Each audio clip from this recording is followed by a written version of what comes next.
Hello and welcome to Star Citizen More Context. This is the name of my new video series where I look at what Cloud Imperium have talked about on shows like Inside Star Citizen or another official show, maybe chuck in some news there, and give additional context to what is being talked about with those features, as we also might take a look on Spectrum to see if there are any follow-ups. So, we are going to be talking a bit about the Alpha 3.23 Evo tests and what's going on with some server meshing tests and jump point tests later today, and the Inside Star Citizen first-person assertion that was looking at a ton of FPS features coming to Alpha 3.23 and catapulting that build into something a lot more refined and polished.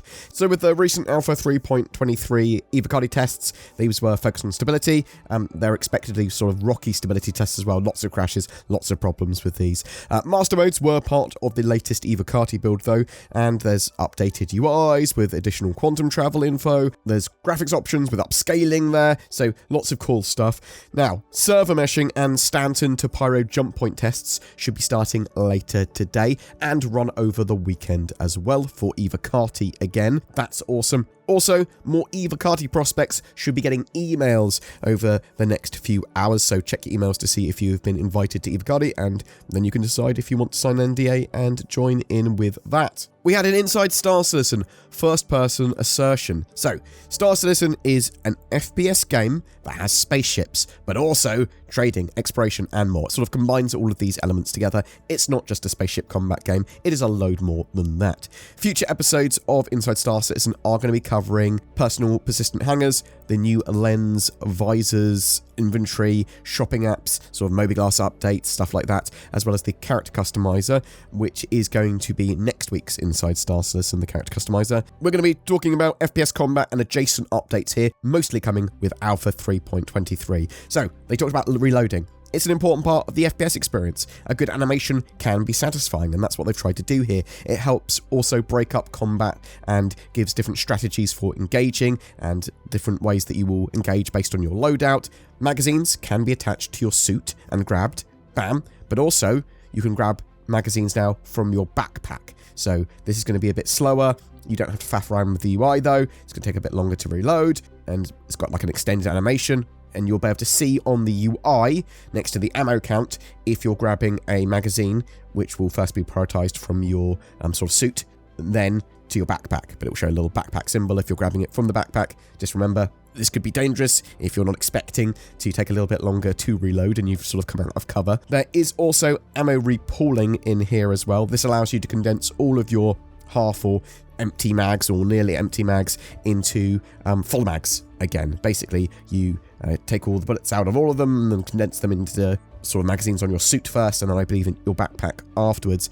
It's as easy as hitting a keybind as well. Bam, that basically repools all your ammo to your attached mags, and it's going to take a certain amount of time based on the amount and types of ammo that you are repooling. There's a UI as well that shows current mag ammo and total ammo, and just is a bit easier to see what's going on at a glance. It's cleaner, it's more streamlined. That's all in 3.23. After this though, they're going to be looking at throwables and consumables, so repooling of grenades and med pens. They'll also be looking at salvage canisters, things like that as well. Recoil. This is an important part of a weapon's identity, and it also rewards players for getting good with a weapon and learning how to counter the pull and its spread and all that sort of jazz. Now, a bit of a hot topic. CIG answered the question of why do laser weapons have recoil in Star Citizen? So, if they were true, real laser weapons IRL, they probably wouldn't have any form of recoil or a low level of recoil, and they might get quite hot though. So, it's gamified and unrealistic, basically is what's going on here, but they wanted to have recoil here to have balance and for it to be fun. Me personally, I think people should try and move past it. Like, it might annoy you for some reason. That's where the direction they're going. Now, procedural recoil in 3.23 allows for more interesting weapon profiles and movement and a less linear motion when it comes to firing your weapon. The majority of sniper rifles and pistols should have this in 3.23. Weapons should feel a lot more powerful where their recoil is high. I believe they're getting it to as many weapons as possible in 3.23, and obviously they'll expand it beyond that as soon as they can. Scopes and iron sights have been updated for the patch as well. They've raised the camera as well when you're firing and aiming down sights and stuff to give you better view for the player while fighting and giving you a clearer sight line. Scopes now don't black out the rest of your screen as well. You have context and vision of the surrounding area while scoped. The effects and shaders for scopes are looking very good. They're not exactly what we saw at CitizenCon. There are a lot of different scopes, TV, telescopic, holographic. They all look a bit different and have different features. They will be adding more zoom levels on scopes as well, 2, 4, 8, 16 based on the scope. Reticle, aim down sight and barrel movements is more predictable and smoother now too. We also have the dynamic crosshair in 3.23. If you have a helmet with a combat visor, your crosshair will aim appropriate to where your barrel is pointing. Basically, you get this dynamic crosshair. This should allow for much better aim and reaction to recoil and spread.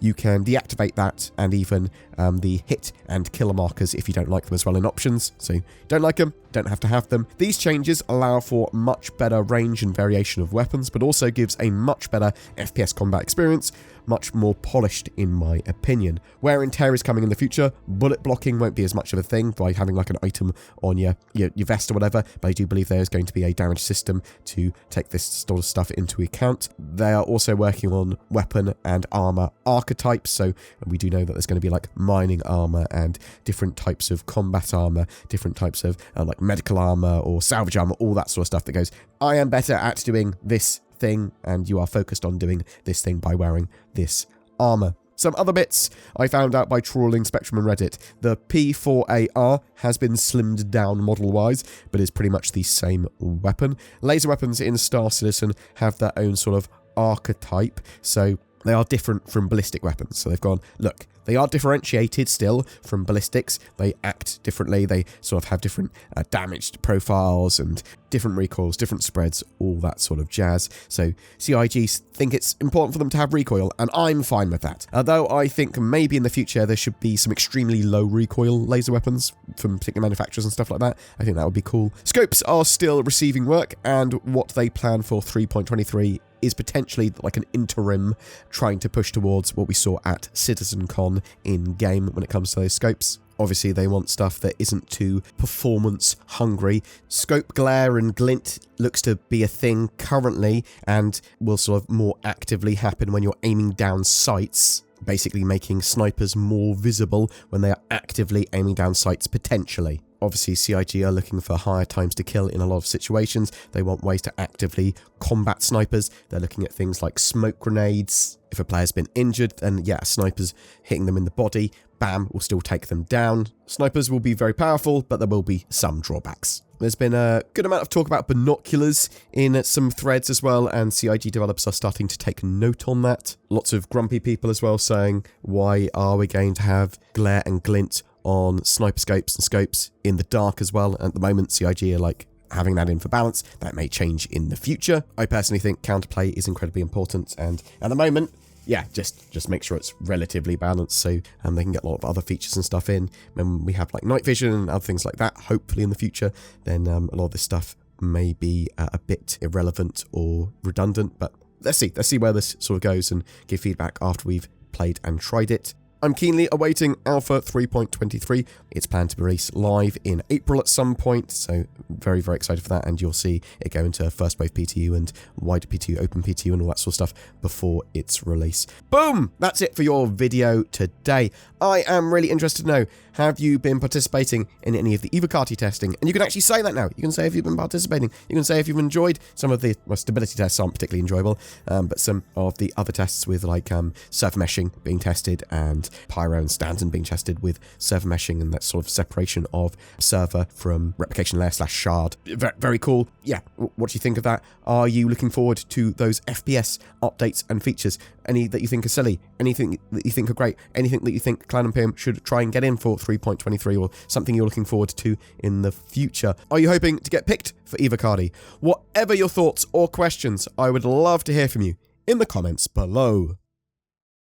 Let me set you a riddle. You have a fox, a chicken, and a sack of corn, and you have to transport them from one side of the river to the other using a rowing boat. You can only carry one of these with you back and or forth. You can't leave the chicken and the fox together. That's mad. Nor can the chicken be left with the grain. Nor all three together without you. How do you do it? With nordvpn.com/BoredGamer. Turn that bad boy on and just set your location to the other side of the river. Done. Not only do you have all your wares, but also you can get around regional content blocks, have your data encrypted for more security. It's easy to toggle on and off. It's non-invasive. It helps you with other riddles as well. If a sphinx is asking you, what goes on 4 legs in the morning, 2 at noon, and 3 legs in the evening?